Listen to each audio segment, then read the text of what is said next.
Hello बच्चों, स्वागत है आपका आपके अपने चैनल ज्ञान गुरु एकेडमी में।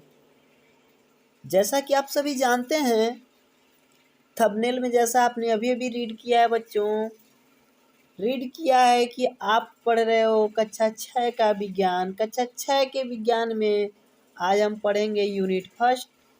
लेकिन उसके पहले थोड़ी सी मैं आप लोग को एक बात बता दूं बच्चों, पूरी की पूरी मैं आप लोग की जो कक्षा 6 की एनसीईआरटी की बुक है, उसी बुक को आज से मैं पढ़ाना शुरू करूंगा आप लोग के।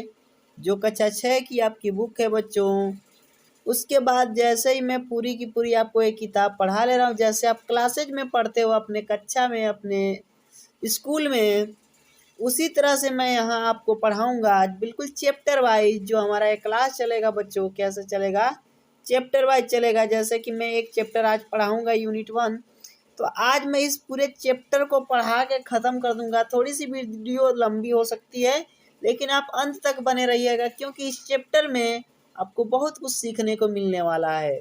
ठीक है, और इस चैप्टर के अंत तक मैं आप लोग को बताऊँगा कि रणनीति आपकी जो साइंस है कैसी होनी चाहिए, क्योंकि साइंस इज द मोस्ट बिल्कुल ही कह लीजिए कि बहुत ही इंटरेस्टिंग सब्जेक्ट है, मोस्ट इंटरेस्टिंग सब्जेक्ट है। ठीक है, तो पहले मैं चैप्टर वाइज आप लोग को पढ़ा दूंगा। जैसे एक चैप्टर आज पढ़ा दिया, तो अंत में मैं क्या करूंगा, जैसे पढ़ाने के बाद ये ख़त्म होगा तो एक वीडियो और मैं आपके लिए बनाऊंगा बच्चों।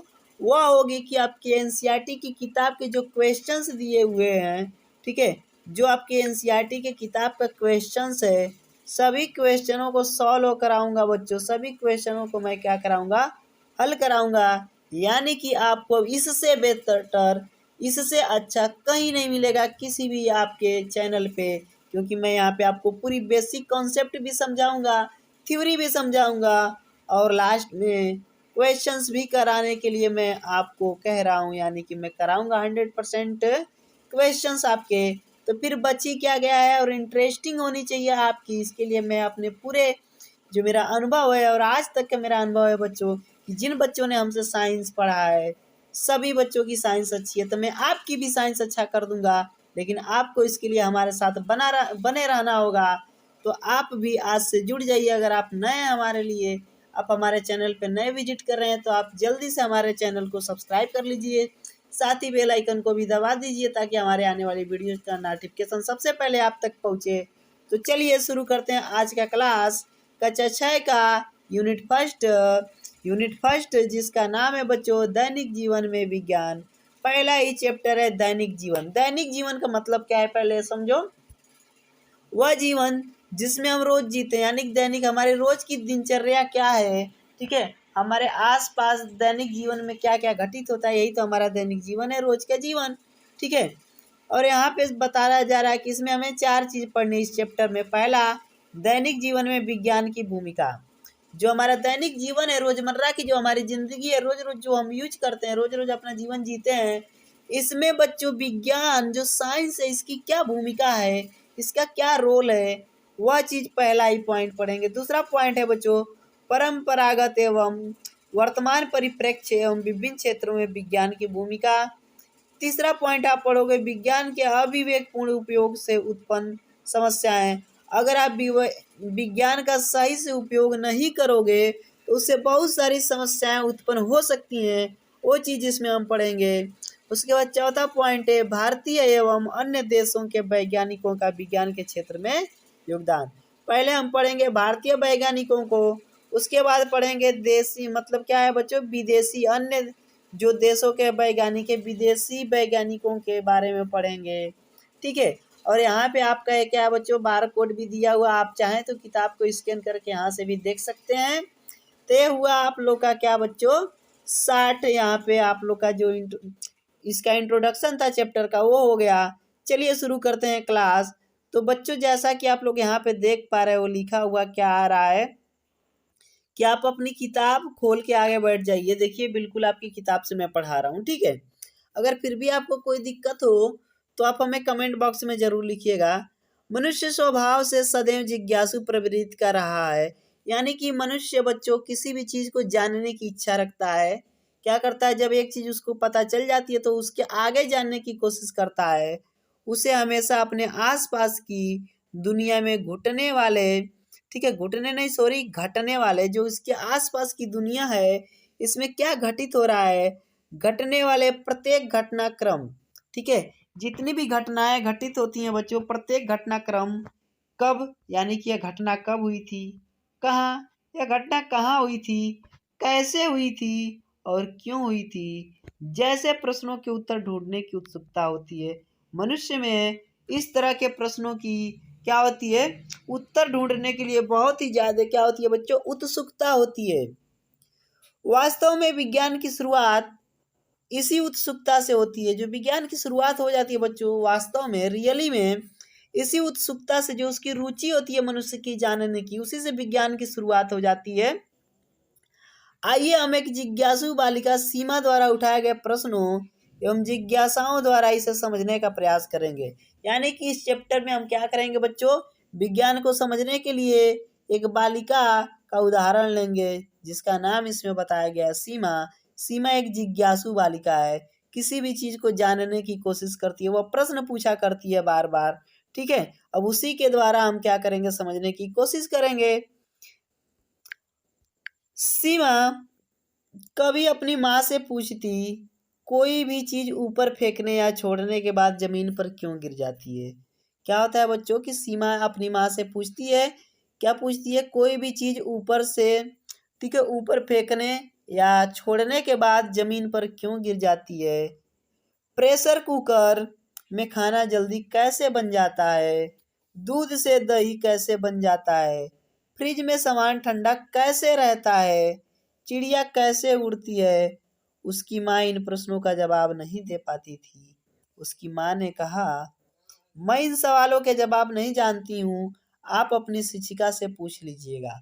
उनकी माता ने कहा, सीमा की माता ने कहा कि मैं इन प्रश्नों का जवाब नहीं जानती हूँ, आप अपनी शिक्षिका यानी कि आप अपने टीचर से पूछ लीजिएगा। इस बच्ची के जो सवाल थे, तरह तरह के इसके मन में सवाल चल रहे थे बच्चों।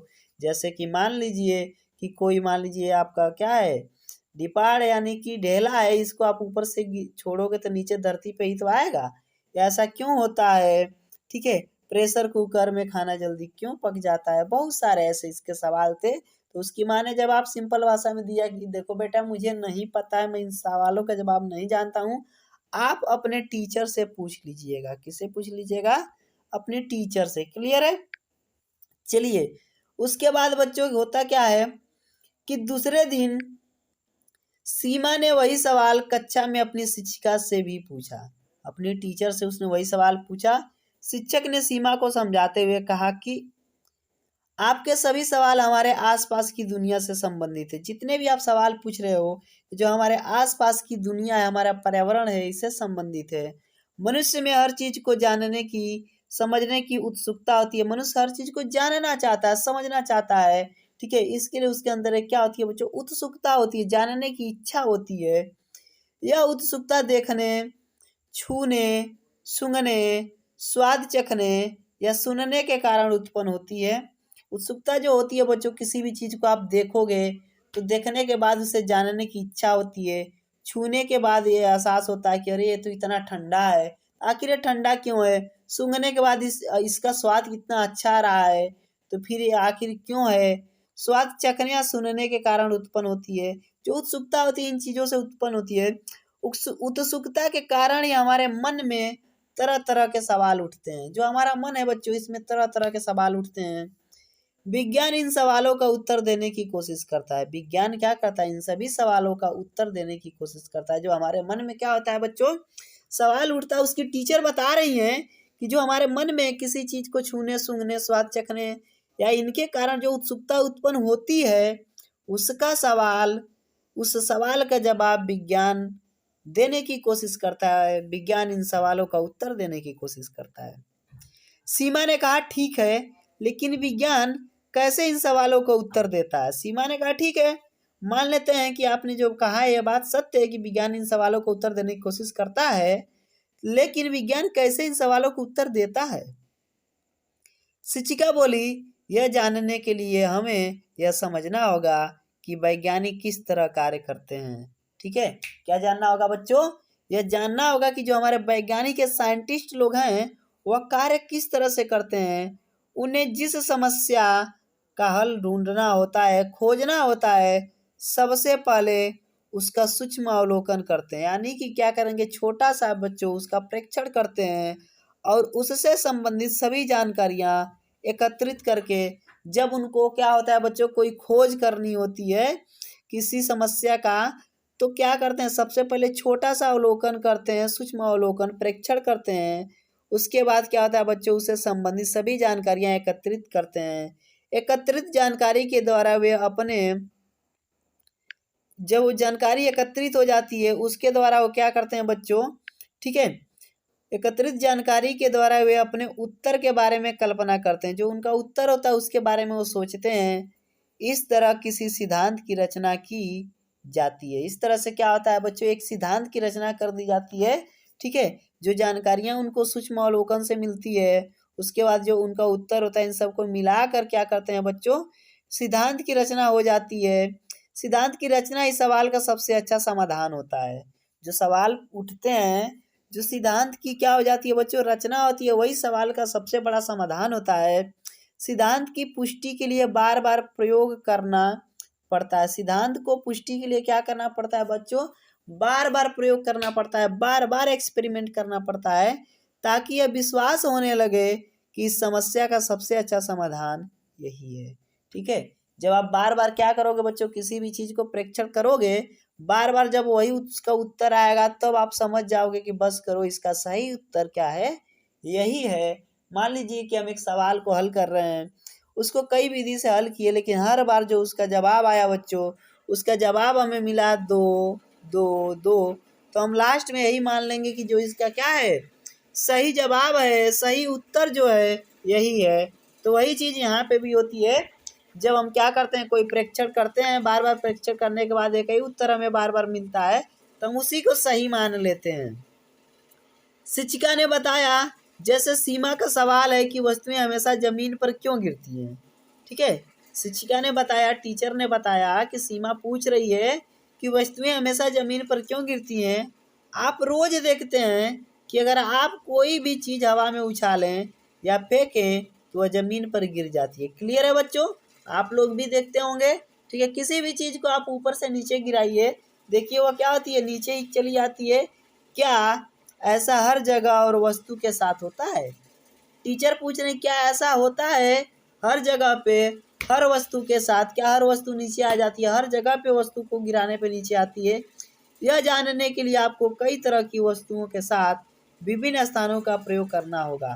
कह रहे हैं कि आपको कई तरह की वस्तुएं लेना होगा, कई वस्तुओं को उठा उठा के ऊपर से आपको गिराना होगा, और फिर क्या होगा, इसकी जानकारी के लिए आपको अलग अलग स्थानों पर प्रयोग करना पड़ेगा।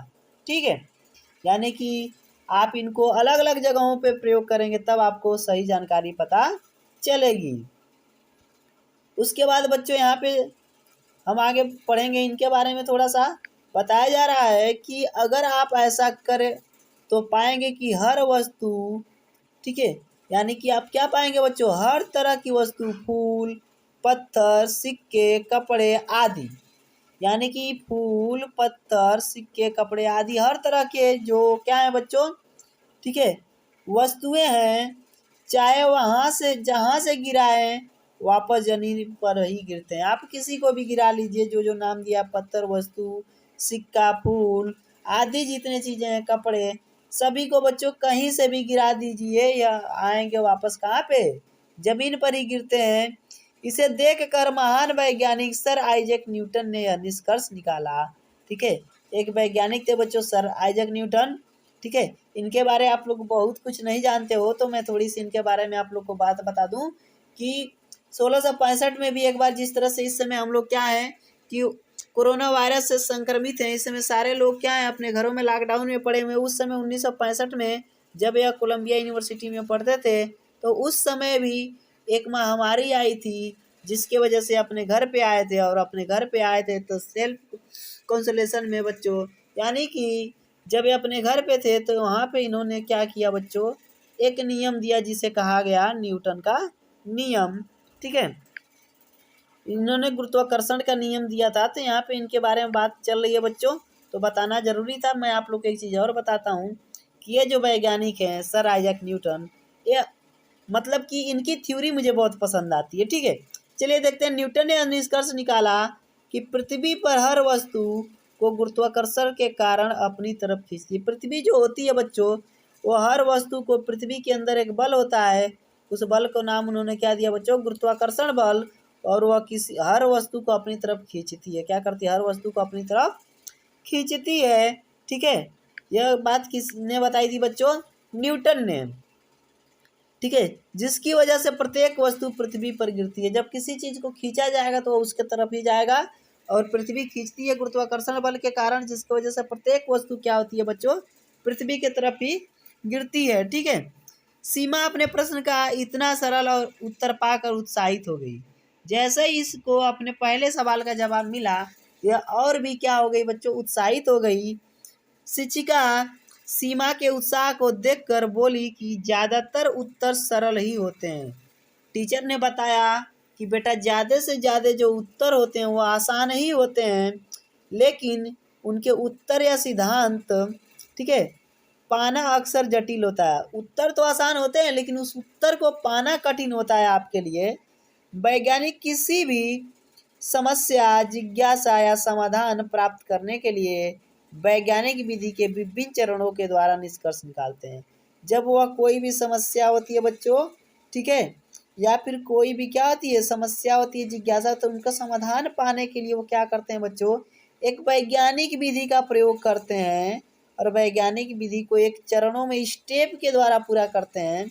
ठीक है, और उससे समाज को लाभ हो। ठीक है, यहाँ पे क्या बताया जा रहा है बच्चों, उससे वो क्या करते हैं, समाज को लाभान्वित करते हैं, ज़्यादा से ज़्यादा लाभ पहुँचाते हैं। वैज्ञानिक विधि के विभिन्न चरण हैं। देखिए, जिस वैज्ञानिक विधि की बात हो रही है उसके विभिन्न चरण है। पहला क्या है बच्चों, जिज्ञासा।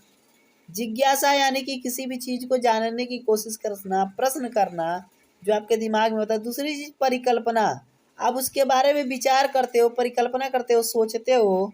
उसके बाद है बच्चों परीक्षण, टेस्ट करते हो उसी चीज़ का। पहला पॉइंट में जिज्ञासा, प्रश्न उठता है आपके दिमाग में, तब आप क्या करते हो, परिकल्पना करते हो, सोचते हो। तीसरे नंबर पे आप उसकी टेस्टिंग शुरू कर देते हो। चौथे नंबर पे बच्चों निरीक्षण, यानी कि उसका एनालिसिस आप करते हो, विश्लेषण करते हो, उन्हें अलग अलग क्या करते हो, वर्गीकरण करते हो। उसके बाद बच्चों बताया जा रहा है यहाँ पे क्या, अभिलेखन, उसकी डिजाइन हम बनाते हैं। क्या करते हैं, डिजाइन बनाते हैं। पुनर्विचार, उसके बारे में हम विचार करते हैं कि क्या है। उसके बाद लास्ट में बच्चों 7वें पॉइंट पे आपका निष्कर्ष निकलता है, तब जाके आपका सिद्धांत क्या होता है, वहाँ पे लागू होता है। तो सीमा अब विज्ञान के बारे में और अधिक जानने के लिए उत्सुक थी। उसने पूछा, विज्ञान ने हमारे जीवन के लिए क्या क्या किया है। सीमा ने पूछा कि जो विज्ञान ने किया हमारे जीवन के लिए वो क्या क्या किया है, यह चीज़ आप हमें बताइए। वह किससे पूछ रही है बच्चों, अपने टीचर से।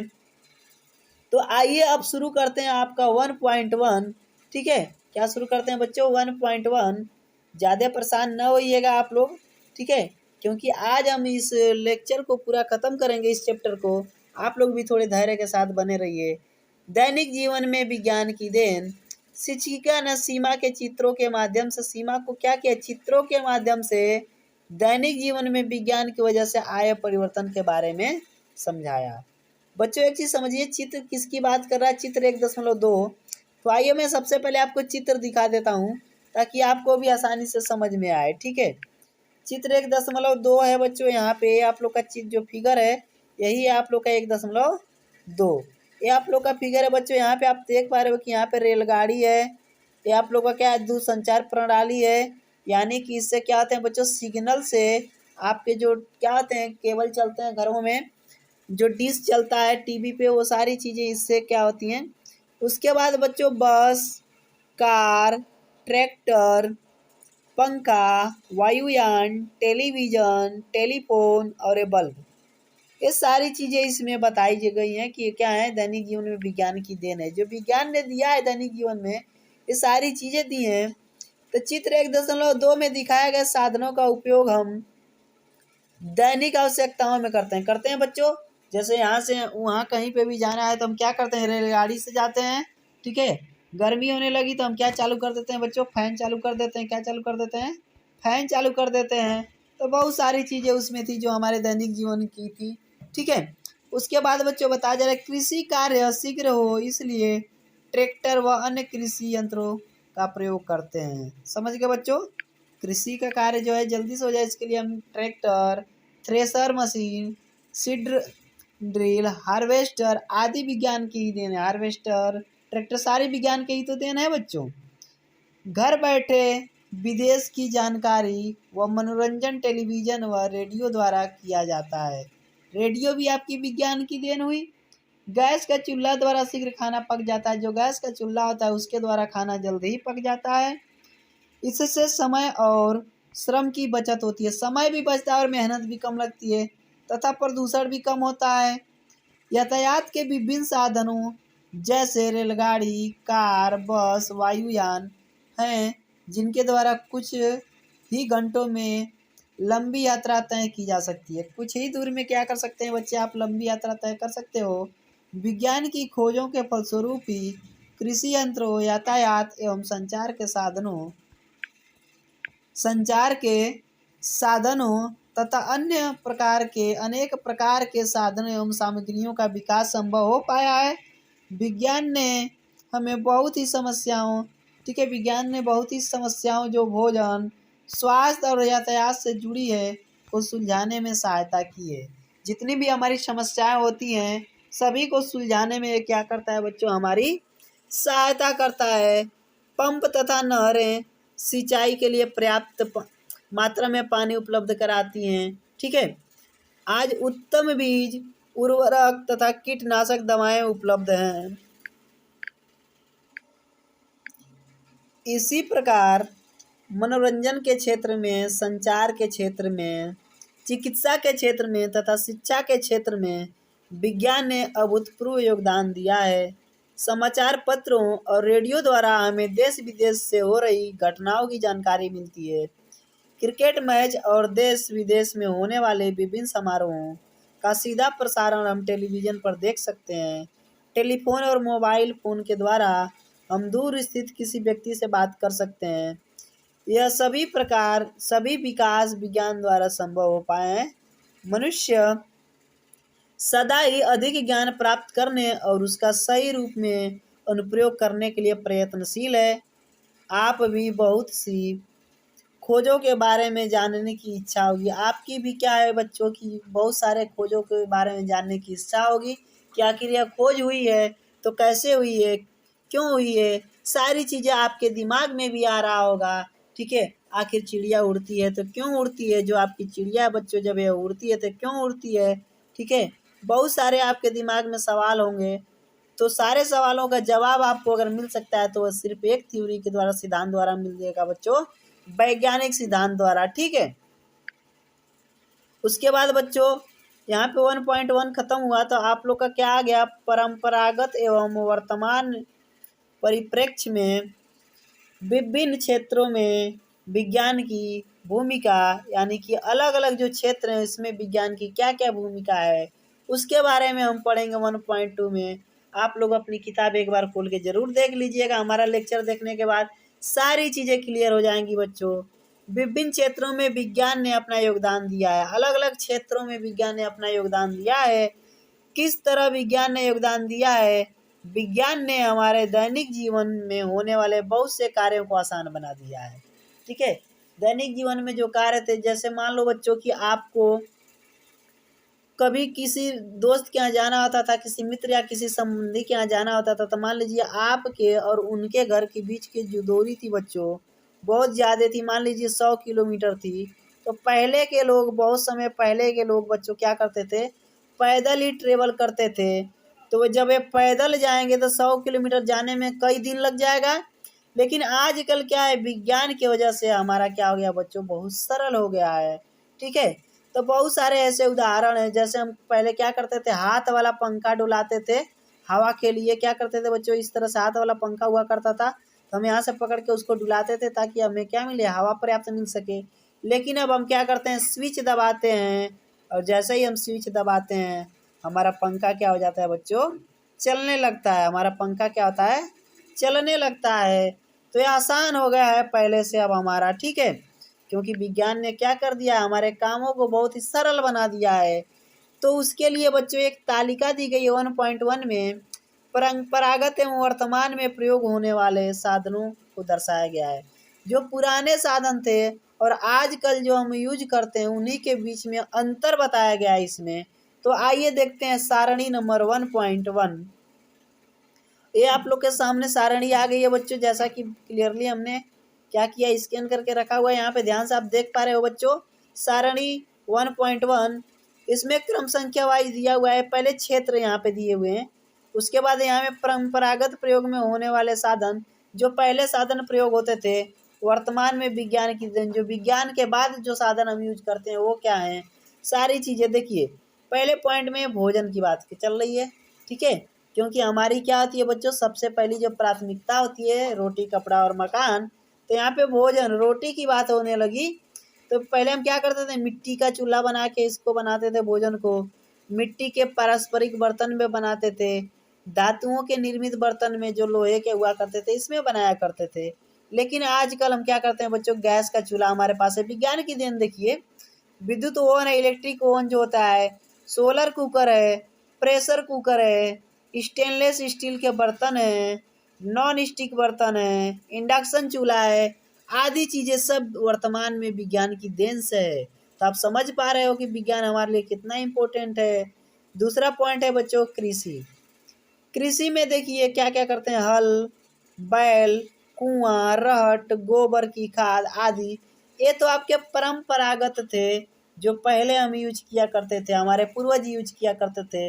लेकिन आज हम विज्ञान के युग के हैं, तो हम क्या करते हैं बच्चों, जहाँ वो क्या करते थे, हल यूज करते थे और बैल यूज करते थे, अब हम उसके जगह पे ट्रैक्टर यूज करते हैं। क्या करते हैं, ट्रैक्टर से ही हम जल्दी से क्या करते हैं, अपनी जुताई करवा लेते हैं। कुआं, रहट, ये था बच्चों पानी चलाने के लिए था। आजकल हम क्या करते हैं, नहरें, ट्यूबवेल, इनका यूज कर लेते हैं। पहले गोबर की खाद डाली जाती थी खेतों में, लेकिन आजकल रासायनिक उर्वरक, यूरिया हो गया, फास्फेट हो गया, पोटास हो गया, ये उन्नत बीज कीटनाशक दवाएं उपलब्ध हो चुकी हैं बहुत सारी। तो ये सब विज्ञान की देन की वजह से। तीसरा पॉइंट है बच्चों यातायात, आने जाने का साधन। पहले आने जाने का साधन बैलगाड़ी था, तांगा था, ऊंट था, लोग ऊँटों से भी आया जाया करते थे, घोड़ा गाड़ी था, खच्चर आदि थे। लेकिन आजकल जो वर्तमान में विज्ञान ने हमें दिया है यातायात के लिए, साइकिल है हमारे पास, कार है, बस है, स्कूटर है, रेलगाड़ी है, वायुयान है, पानी की जहाज है, ये सारे आपके यातायात के साधन है बच्चों। चौथे पॉइंट पे मनोरंजन के लिए क्या था उस समय, ठीक है, उस समय पहले ज़माने में मनोरंजन के लिए नाटक, नौटंकी, बिरहा, कठपुतली नृत्य आदि थे बच्चों। लेकिन आज हमारे मनोरंजन के लिए विज्ञान की वजह से है हमारे पास radio, transistor, television, cinema, video game, DVD आदि। ये सारी चीज़ें आपकी क्या हैं बच्चों, मनोरंजन के हमारे पास विज्ञान की वजह से जो चीज़ें मनोरंजन के लिए उपलब्ध है ये सारी चीज़ें हैं। उसके बाद बच्चों देखते हैं पाँचवें पॉइंट पे संचार। संचार यानी कि संदेश भेजने वाला जो था, तो संदेश वाहक आया करता था जिसे आप लोग डाकिया कहते थे, ये डाक द्वारा आता था। लेकिन आजकल क्या है बच्चों, संदेश के लिए हम किसी को तुरंत एक कॉल किए, ठीक है, क्या करते हैं, किसी को एक कॉल किया और तुरंत उनका हालचाल पूछ लेते हैं। तो telephone, mobile, fax email, computer, Telegram, internet, Instagram, सारी चीज़ें हैं बच्चों हमारे पास आजकल। और सबसे बड़ी चीज़ यूट्यूब, जो सभी बच्चों का फेवरेट है, हमारे सभी स्टूडेंट्स का भी फेवरेट है। यूट्यूब सारे लोग यूज करते हैं। तो बहुत सारे ऐसे हमारे वर्तमान में विज्ञान की देन की वजह से क्या है बच्चों, संचार के साधन है, ठीक है। अब बचे हुए और साधनों को समझ लेते हैं बच्चों। जहाँ पे आप लोग देख पा रहे हो, संचार के बाद आता है चिकित्सा, रोगों की जांच हेतु उपचार और दवाएं, ये सारी चीजें थी बच्चों। पहले के लोग नाड़ी देखकर, हमारी नसों को देखकर बता देते थे क्या होता था, ये अनुमान द्वारा लगाते थे। जड़ी बूटी देते थे, झाड़ फूक लोग करवाते थे, घरेलू उपचार करते थे लोग। लेकिन आज जो हमारे समय विज्ञान की वजह से है, मल मूत्र, खून का परीक्षण, तुरंत हम ब्लड टेस्ट करवा लेते हैं, ठीक है। उसके बाद बच्चों x ray, ultrasound, CT scan, endoscopy, antibiotic, एलिसी, ठीक है, बहुत सारी एंटीसेप्टिक दवाइयाँ एवं शल्य चिकित्सा द्वारा बहुत सारे विज्ञान की वजह से हमारे पास साधन है बच्चों। 7वें नंबर पे शिक्षा के क्षेत्र में गुरुकुल प्रणाली पहले हुआ करती थी। लोग गुरुकुल प्रणाली में पढ़ा करते थे, आश्रमों में जाकर। विद्यालयों में शिक्षकों द्वारा पारंपरिक ढंग से अध्यापन था, मतलब वो लोग जो इस हिसाब से पढ़ाते थे अपने वही पुराने तरीके से। उसके बाद बच्चों आज हमारे पास क्या है, ओवरहेड प्रोजेक्टर, हमारे पास प्रोजेक्टर है। उसके बाद कंप्यूटर है, इंटरनेट है। दूरस्थ क्षेत्र में स्थित छात्रों को राष्ट्रीय में अंतर्राष्ट्रीय स्तर के योग द्वारा गुणवत्तापरक शिक्षा दी जाती है। एडुसेट जिसे हम कहते हैं नामक शैक्षिक उपग्रह है यहाँ पे, ठीक है। एडुसेट नामक क्या है बच्चों, एक शैक्षिक उपग्रह लॉन्च हुआ है हमारे पास, ठीक है। तो ये चीज़ें भी है। 8वां नंबर पे अंतरिक्ष। पहले ज़माने में साधारण दूरबीन से हम देखा करते थे बच्चों अंतरिक्ष को, लेकिन उसके बाद वेधशालाओं में, लेकिन आजकल चंद्रयान 1, राडार, मंगलयान, यहाँ तक हम पहुँच चुके हैं बच्चों। 9वें नंबर पे बच्चों रक्षा। तो पहले रक्षा हम किससे करते थे, भाला से, तलवार से, तीर धनुष से, गदों से, आदि चीज़ों से हम रक्षा किया करते थे। लेकिन आजकल विज्ञान की देन है कि हमारे पास बंदूक होती है रक्षा के लिए, पिस्तौल होता है, तोप होता है, टैंकर होता है, मिसाइल होता है, परमाणु बम है। सारी चीज़ें हमारे पास विज्ञान की वजह से अवेलेबल है बच्चों। तो आइए इसका अगला टॉपिक क्या है ये देखते हैं। अगला टॉपिक इसका बताया जा रहा है बच्चों कि विज्ञान के दुरुपयोग से, अगर हम विज्ञान का सही से उपयोग नहीं किए तो उत्पन्न समस्याएं, क्या क्या समस्या उत्पन्न हो सकती है उसको हम इसमें पढ़ेंगे बच्चों। सही से अगर विज्ञान का हम यूज नहीं करेंगे तो क्या क्या समस्याएं होंगी उनको पहले समझ लेते हैं। विज्ञान ने अनेक असंभव लगने वाली बातों को भी संभव कर दिया है, ठीक है। जो ऐसी बातें हुआ करती थी जैसे लगता था कि बिल्कुल असंभव है, कभी हो ही नहीं सकता, और उसको भी विज्ञान ने क्या कर दिया बच्चों, संभव कर दिया है, ठीक है। विज्ञान ने क्या कर दिया, उसको भी संभव कर दिया है। उसके बाद बच्चों को बताया जा रहा है कि जीवन का कोई भी क्षेत्र ऐसा नहीं बचा है जिसे विज्ञान ने प्रभावित न किया है, ठीक है। सभी क्षेत्रों में विज्ञान ने क्या किया बच्चों, प्रभावित किया है। विज्ञान से मनुष्य को जहाँ पर अपार सुविधाएं प्राप्त होती है वहीं इसके दुरुपयोग, असमित उपयोग की से अनेक समस्याएं भी उत्पन्न हुई हैं। जैसे कुछ समस्याओं के बारे में यहाँ जिक्र करते हैं बच्चों।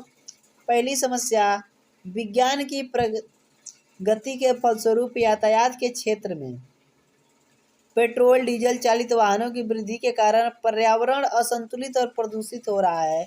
जो हमारा पर्यावरण है बच्चों, किसके वजह से यह प्रदूषित हो रहा है बच्चों, पेट्रोल डीजल और जितने भी वाहन चलते हैं उनसे जो धुआं निकलता है, इससे हमारा प्रदूषण क्या हो रहा है बच्चों, असंतुलित हो रहा है और उसके साथ प्रदूषित भी हो रहा है। अगला पॉइंट है आप लोग का, रासायनिक उर्वरकों एवं कीटनाशकों दवाओं के उपयोग से कृषि उत्पादन में अत्यधिक वृद्धि हुई है। जो कृषि उत्पादन है बच्चों इसमें ज़्यादा से ज़्यादा क्या हुई है, वृद्धि हुई है। किंतु अनुचित प्रयोग से मृदा प्रदूषण एवं जल प्रदूषण का संकट उत्पन्न हो गया है, ठीक है।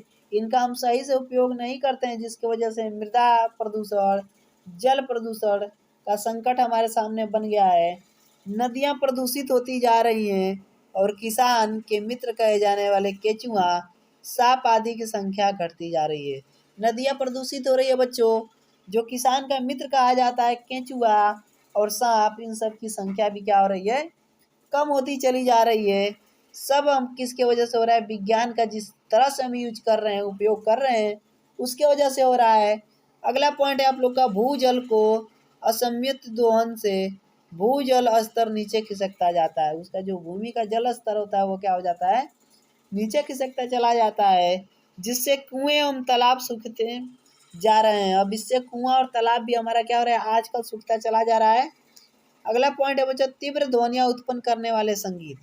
ऐसे संगीत जो क्या करते हैं, तीव्र ध्वनि उत्पन्न करते हैं, जैसे मान लीजिए लाउड स्पीकर, ठीक है।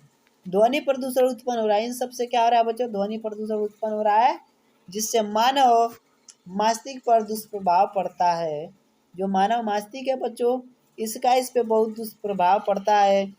मानव बस्तियों में कूड़े कचरे एवं अपशिष्ट पदार्थों का निस्तारण की समुचित व्यवस्था के अभाव में मानव जीवन संकटग्रस्त हो रहा है। जो मानव जीवन है बच्चों, यह संकटग्रस्त हो रहा है, यानी कि मानव जीवन पे क्या है, संकट मंडरा रहा है। ठीक है, उसके बाद थोड़ी सी बात करें बच्चों यहाँ पे उसके अगले पॉइंट की। ठीक है, तो अगला पॉइंट इसका, जैसा कि आप लोग देख पा रहे हो बच्चों, अगला पॉइंट इसका क्या है, अगला पॉइंट ये है बच्चों कि मानव बस्तियों में कूड़े कचड़े एवं अपशिष्ट पदार्थों के निस्तारण की समुचित व्यवस्था के अभाव में मानव जीवन संकटग्रस्त हो जाते हैं। अगर सही से हम क्या करते हैं, कूड़ा कचड़ा को बच्चों क्या करते हैं, अगर सही से सही ठिकाने पर नहीं लगाते हैं तो उससे क्या होता है, हमारे जीवन पे क्या होता है, असर पड़ता है और हमें बीमारियां भी हो जाती हैं। रेडियोधर्मी विकिरण के कारण पृथ्वी पर जीवन के अस्तित्व का भय उत्पन्न हो गया है। ओजोन परत का छिद्र वायु प्रदूषण के कारण है। ठीक है, जो ओजोन परत, ओजोन लेयर में छिद्र हो रहा है बच्चों, यह वायु प्रदूषण के कारण हो रहा है। परमाणु ऊर्जा के अनुचित प्रयोग से ही हिरोशिमा एवं नागासाकी में पलक झपकते ही लाखों लोगों के जीवन का अंत हो गया था। अगला पॉइंट है बच्चों, रेफ्रिजरेटर तथा एयर कंडीशनर में प्रयुक्त गैसों से वायुमंडल में क्लोरोफ्लोरोकार्बन की मात्रा में वृद्धि हो रही है, जिससे ओजोन परत का निरंतर क्षय हो रहा है। यानी कि जो ओजोन लेयर है बच्चों, धीरे धीरे क्षरण उसका हो रहा है। ठीक है, सड़कों पर दौड़ते वाहनों का धुआं, पेट्रोल एवं डीजल के दहन में वायु में कार्बन डाइऑक्साइड एवं नाइट्रोजन की ऑक्साइड की वृद्धि हो रही है, जिससे सिर दर्द, दमा, अस्थमा आदि रोग हो जाते हैं। अगला पॉइंट आप लोग को बच्चों दिख पा रहा है कि वैज्ञानिकों में भारतीय एवं विदेशी वैज्ञानिकों का योगदान।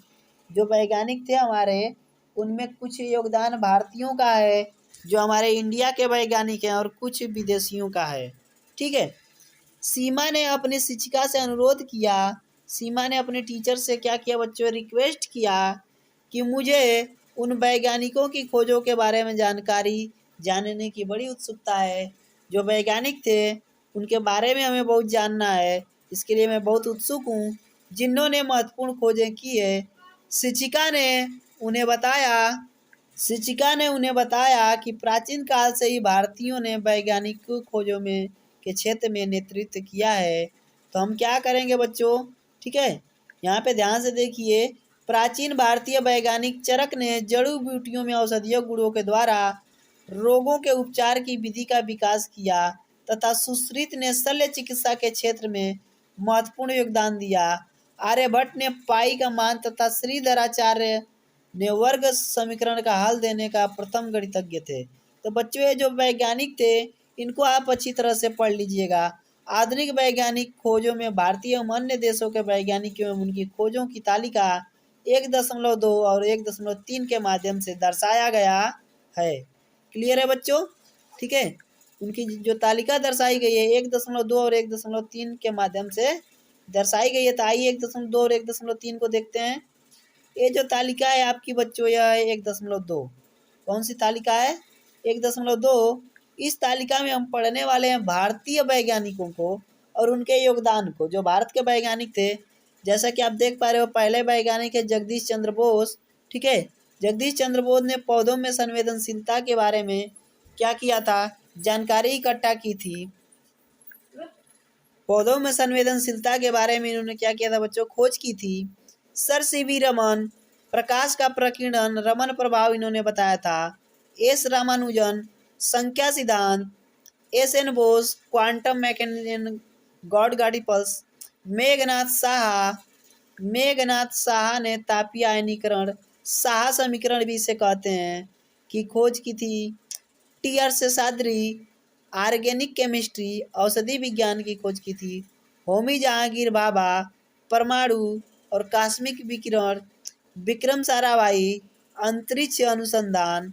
डॉक्टर एपीजे अब्दुल कलाम, प्रक्षेपण शास्त्र, मिसाइल परीक्षण किया था। डॉक्टर कस्तूरी रंगन, प्रक्षेपण शास्त्र।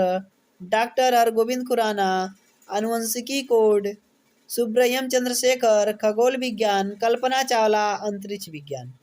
तो ये कुछ भारतीय वैज्ञानिक और उनके योगदान थे बच्चों। सारणी 1.3 देख लेते हैं, जिसमें विदेशी वैज्ञानिकों के बारे में बात की गई है। विदेशी वैज्ञानिक एवं योगदान। तो बच्चों एडवर्ड जेनर थे, जिन्होंने रोगों से रक्षा हेतु वैक्सीन बनाई थी। अलेक्जेंडर फ्लेमिंग ने पेनिसिलिन की खोज की थी। मैडम क्यूरी ने रेडियम और पोलोनियम की खोज की थी। गैलीलियो गैलीली ने दूरबीन। थॉमस एडिसन ने ग्रामोफोन एवं विद्युत। गैलीलियो मार्कोनी ने रेडियो। ऑटो हन ने परमाणु बम। सर आइजैक न्यूटन ने गुरुत्वाकर्षण का नियम। एल्सांद्रो वोल्टा ने विद्युत सेल। माइकल फैराडे ने डायनामो। विलियम रोंजन ने एक्सरे। जॉन लोगी बेयार्ड ने टेलीविज़न यानी कि टीवी। अल्बर्ट आइंस्टाइन ने फोटो इलेक्ट्रिक प्रभाव। तो बच्चों ये थे हमारे कुछ विदेशी वैज्ञानिक एवं उनका योगदान। आइए कुछ और भी जानते हैं इनके बारे में। ठीक है, तो यहाँ पे लिखा है कुछ और भी जाने। भारतीय एवं विदेशी वैज्ञानिक जिन्हें नोबेल पुरस्कार से सम्मानित किया गया। कुछ ऐसे वैज्ञानिक जो भारतीय हैं और विदेशी हैं, लेकिन उनको क्या दिया गया बच्चों? नोबेल पुरस्कार दिया गया है। तो नोबेल पुरस्कार क्या होता है बच्चों? यह होता है कि किसी भी क्षेत्र में उत्कृष्ट कार्य करने के लिए दिया जाता है। यह 6 क्षेत्रों में दिया जाता है।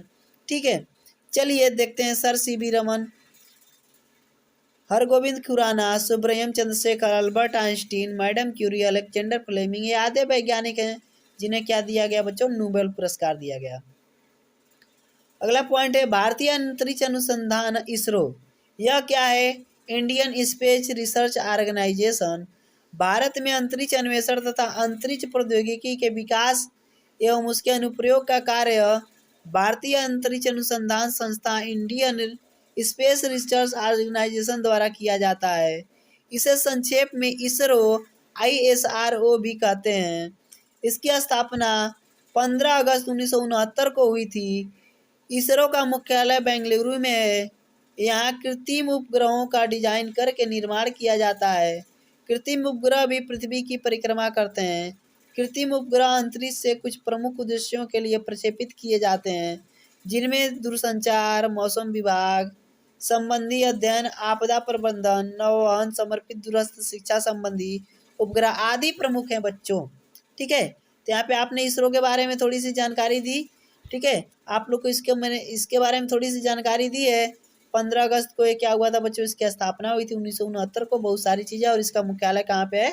बेंगलुरु में है। इस यहाँ पे काम क्या होता है ये भी हमने आप लोग को बता दिया।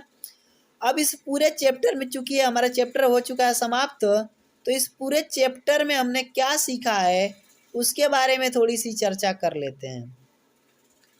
हमने सीखा है बच्चों कि दैनिक जीवन में विज्ञान की देन ने जीवन को सरल एवं सुखमय बनाया है। आप लोग अच्छी तरह से अब समझ गए होंगे कि विज्ञान की ही देन है जो हम चेयर पे बैठते हैं। विज्ञान की ही देन है जो हम पंखा चलाते हैं। विज्ञान की देन है कि अब हमें चापाकल दबा के पानी नहीं निकालना पड़ता है, समरसेबल से पानी आ जाता है। विज्ञान की ही देन है बच्चों कि हमें खेतों में जाके हल नहीं चलाना पड़ता है। ट्रैक्टर से हम क्या करते हैं, उसको क्या करते हैं, जुतवा देते हैं। विज्ञान की ही सारी देन है बच्चों। ठीक है, तो उसके बाद दूसरी चीज़ हम क्या पढ़ेंगे बच्चों? इसमें क्या हमने सीखा कि विभिन्न क्षेत्रों में विज्ञान के योगदान से विकास संभव हो सका है। क्लियर है ये भी कि अलग अलग क्षेत्रों में विज्ञान के योगदान से विकास संभव हुआ है। विज्ञान की खोज एवं आविष्कारों का दुरुपयोग भी हो रहा है। परमाणु बम, हाइड्रोजन बम, प्रक्षेपण पथ आदि का निर्माण भी हुआ है। ठीक है, यह इसका क्या हो रहा है बच्चों? विज्ञान के जो आविष्कार थे उनका दुरुपयोग हो रहा है। ठीक है, विज्ञान की प्रगति के फलस्वरूप वाहनों, कीटनाशक दवाओं के उत्पादन आदि में अत्यधिक वृद्धि हुई है, जिससे बढ़ती जनसंख्या की मांगों की आपूर्ति तो हुई, परंतु इससे पर्यावरण असंतुलित और प्रदूषित हो रहा है और मानव जीवन संकटमय होता जा रहा है बच्चों। ठीक है, सारी चीज़ें हमें मिल तो रही हैं, कीटनाशक दवाएं मिल रही हैं और बहुत सारी चीज़ें मिल रही हैं। जैसे कि पहले हम क्या करते थे, खेतों में अपने गोबर की खाद डाला करते थे, लेकिन आज अगर हमें क्या करना है, लौकी का यहाँ पे फल लगाना है, तो हम क्या करते हैं, डाई, यूरिया, बहुत सारी क्या करते हैं, केमिकल खादों को मिला देते हैं बच्चों, जिसकी वजह से बहुत ज़्यादा नुकसान भी होता है। तो आजकल के लोग जिसकी वजह से बहुत स्वस्थ भी नहीं रह पाते हैं। तो प्यारे बच्चों, अब ये हमारा क्या हुआ है, चैप्टर ख़त्म हो चुका है। तो आपको वीडियो कैसी लगी कमेंट में ज़रूर लिखिएगा। और अभी तक आपने हमारे चैनल को सब्सक्राइब नहीं किया है तो सब्सक्राइब कर दीजिए, साथ ही बेल आइकन को भी दबा दीजिए और ज़्यादा से ज़्यादा अपने दोस्तों में शेयर कीजिए ताकि इस हमारे वीडियो का फ़ायदा सबको मिल सके। तो चलिए मिलते हैं एक नई वीडियो में, तब तक के लिए धन्यवाद।